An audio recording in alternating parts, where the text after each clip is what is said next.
কোরআন মাজিদের উপর মোবাইল বা অন্য কিছু রাখা যাবে কিনা? কোরআনে কারীম এটার উপর আমরা মোবাইল, কলম, বই, খাতা বা টিস্যু পেপার বা অন্য কিছু রাখবো কিনা? উত্তর হলো, কোরআনের যে আদব, কোরআনের যে শিষ্টাচার, এটার সাথে এটা সঙ্গতিপূর্ণ না। কোরআনের আদব হলো কোরআনকে সম্মান করতে হবে। কোরআনের হকগুলোর মধ্যে থেকে একটা হলো কোরআনকে ইজ্জত করতে হবে, সম্মান করতে হবে। আর সম্মানের অংশ হিসেবে এই কোরআনকে অন্য সব কিছুর উপর রাখতে হবে। কোরআনের উপর অন্য কোনো কিছু রাখা এটা কোরআনের আদবের খেলাফ। ইমাম ইবনে কাসির রহমতুল্লাহ আলাইহি কোরআনের কিছু আদাব লিখেছেন, আদাব, কোরআনের কিছু শিষ্টাচার। এর মধ্যে একটা হলো এইটা, অর্থাৎ কোরআনকে সব কিছুর উপরে রেখে দিতে হবে। অনেকে বলে যে কোরআনের উপরে কিছু রাখা তো কোরআন হাদিসে নিষেধ নাই ডাইরেক্ট। এটা ঠিক যে কোরআন হাদিসে এই কথা বলা নাই যে কোরআনে কারিমের উপরে কোনো কিছু রাখলে গুনাহ হবে, এটা কোরআন হাদিসে এরকম করে বলা হয় নাই। কিন্তু কোরআন হাদিসে কোরআনকে সম্মান করার কথা তো বলা হয়েছে। অতএব অসম্মান হয় এমন কোনো কাজ করাই আমাদের জন্য উচিত হবে না। আমরা যাকে মর্যাদা দেই, যাকে সম্মান দেই, তাকে সামনে রাখি, তাকে উপরে রাখি।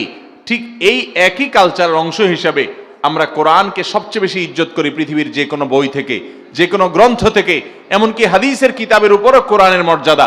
এই জন্য কোরআনকে রাখতে হবে সবকিছুর উপরে। যদি কোরআনের উপরে অন্য কিছু কেউ রেখে ফেলে, তার কারণে তার কবিরা গুনাহ হবে না যদি তিনি অসম্মানের নিয়ত না করেন। কোরআনকে অসম্মানের নিয়ত যদি করে তাহলে তো ঈমানই থাকবে না।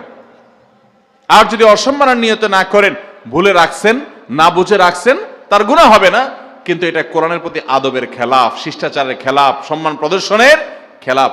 কোরআনের সাথে সম্পর্ক যার যত ভালো হবে, কোরআনের হক যে যত বেশি আদায় করবে, এই কিয়ামত তার জন্য ইমাম হয়ে কিয়ামতে তত বেশি সুপারিশ করবে। নবী করিম সাল্লাল্লাহু আলাইহি ওয়াসাল্লাম বলেছেন, আস-সিয়ামু ওয়াল কুরআন ইয়াশফাআন লিল আবদ। রোজা এবং কোরআন এই দুইটা জিনিস, অর্থাৎ কোরআন তিলাওয়াত এবং সিয়াম পালন, এই দুইটা আমল বান্দার কাছে, বান্দাকে আল্লাহর কাছে সুপারিশ করিয়ে দেয়।